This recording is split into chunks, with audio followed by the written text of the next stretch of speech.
자, 알코올 중독 환자의 특징 중에 하나가 뭐냐면 강한 사람 앞에서는 불쌍한 척 연극을 하고 약한 사람 앞에서는 한없이 잔인하고 비열하게 행동한다는 그런 특징이 있습니다. 물론 모든 환자가 다 그렇다는 게 아니고 꽤 많이 그렇다는 뜻입니다. 특히 폭력성을 갖고 있는 환자들한테 더욱더 그런 증상이 나타나는데요. 그럴 때 어떻게 대처해야 되는지 여러 가지 뭐 조언도 해드리고 있습니다만 지금 요런 경우도 한 가지 경우가 될 수 있습니다. 방법이 될 수가 있습니다. 한번 읽어보고요. 자, 설명을 좀 드리도록 하겠습니다. 저는 어릴 때부터 아버지와 알코올 중독자의 가정폭력을 일삼아서 어머니는 일찍이 도망갔고, 아버지가 알코올 중독자의 가정폭력을 일삼았다는 얘기고요. 그 다음에 초등학생인 저는 매일 아버지의 폭력에 시달렸지만 그저 최대한 덜 맞기만 기도하며 힘든 나날을 버텨내다가 어느 날부터 도서실의 복싱 교재를 빌려서 혼자서 복싱을 독학하며 복싱 연습을 하고 중학생이 되던 때에 아버지의 폭력으로부터 그동안 독학한 복싱으로 아버지를 무차히 때렸습니다. 그날 이후부터 아버지는 저를 건드리지 못했고 서로 쳐다보지도 않고 살았습니다. 자, 여기까지 읽어드릴게요.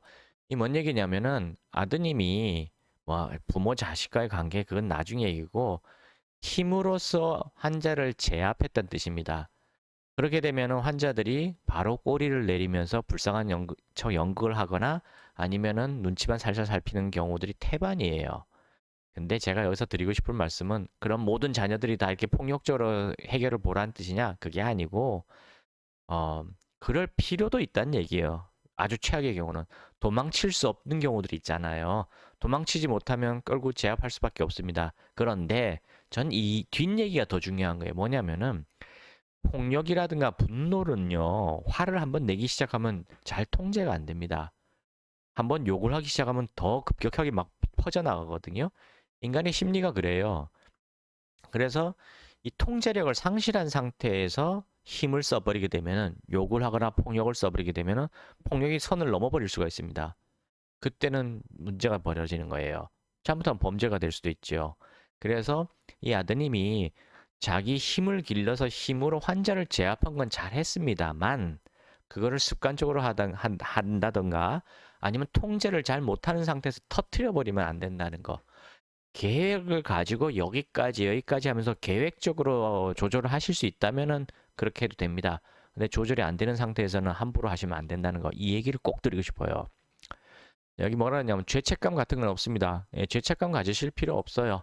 왜냐하면 알코올 중독은 자녀분이 그렇게 만든 것도 아니고 자녀의 책임이 전혀 아니고 자녀의 잘못이 아니기 때문입니다. 죄책감 갖지 마세요. 아버지가 어머니와 저에게 했던 쓰레기 같은 짓을 생각하면 저는 지금도 정당방위라고 생각합니다. 전 여기에는 동의합니다. 그러니까 죄책감 갖지 않으셔도 됩니다. 단, 어, 아까 말한 대로 통제를 못하는 폭력은 조심하셔야 돼요. 나중에 본인이 뭐 범죄자가 된다든가 큰 사건을 일으킬 수가 있거든요. 그건 조심하시라. 꼭 말씀드리고 싶습니다. 자, 수년간의 가정폭력을 참지 못하고 아버지를 폭행했지만 성경대로라면 저는 무조건 지옥에 가게 되는 건가요? 뭐 종교적인 질문은 제가 답할 필요는 없는데요. 드리자면은 아니에요. 왜냐면 알코올 중독은 아버지가 아니거든요. 알코올 중독 환자는 내 아버지가 아니에요. 껍데기 육체만 아버지일 뿐이지 그 머릿속에 있는 영혼은 아버지의 영혼이 아니고요. 알코올이란 놈입니다. 알코올이란 놈이 내려와가지고 아버지의 영혼을 내쫓고 아버지의 혀와 입과 팔, 다리를 막 조종했던 겁니다. 로봇처럼. 그러니 그런 놈이란 건 얘가 말하는 머릿속에 있는 그 놈입니다. 때렸다 해가지고 죄책감을 갖거나 지옥 가지 않아요. 걱정하지 마세요. 그건 내 아버지를 때린 게 아니에요. 그러니까 명심하시고요. 제가 꼭 이렇게 말씀드립니다. 일단 탈출을 할 수 있으면 탈출을 하셔야 됩니다. 무조건 탈출하십시오. 어떤 경우에 탈출하냐면은 환자가 본인이 알코올 중독임을 인정하고 단주를 하려고 노력을 안 하는 분이라면은 그냥 탈출하시는 게 가장 좋습니다. 같이 살면서 폭력을 휘두르거나 정신적으로 계속 자녀분이 계속 스트레스 받아가면서 파멸에 이르는 건 효도가 아니에요. 진짜 효도는 뭐냐면 자녀가 독립해서 잘 살아가는 게 효도입니다. 가짜 아버지와 함께 옆에 있어서 파멸하는 게 효도가 아니에요. 그러니 무조건 탈출하시라고 말씀드리겠습니다. 물론 환자가 진심으로 반성하고 단주를 위해서 치료받겠다고 도와달라 하면 그땐 손 잡아줘야죠. 그건 당연한 겁니다.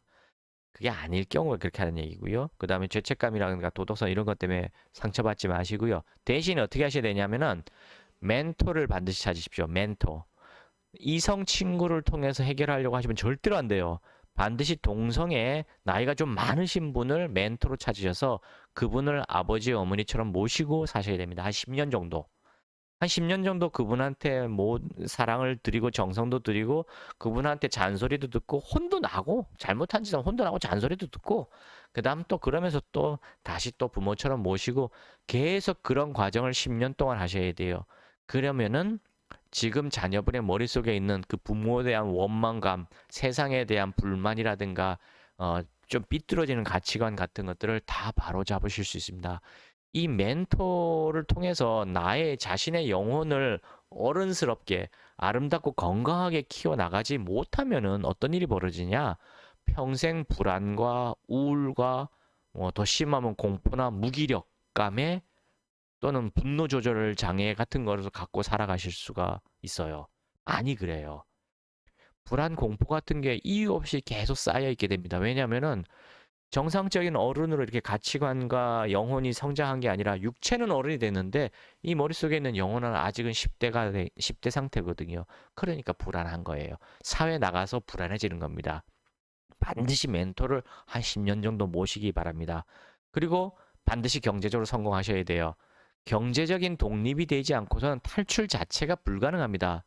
그러니까 빨리 경제적인 독립을 하시고 성공하십시오. 성공하신 다음에 또 다른 멘토가 되어 주시기 바랍니다. 그래서 또 다른 미래 어린애들이 성장할 텐데 그 아이들을 위해서 경험을 나눠주세요.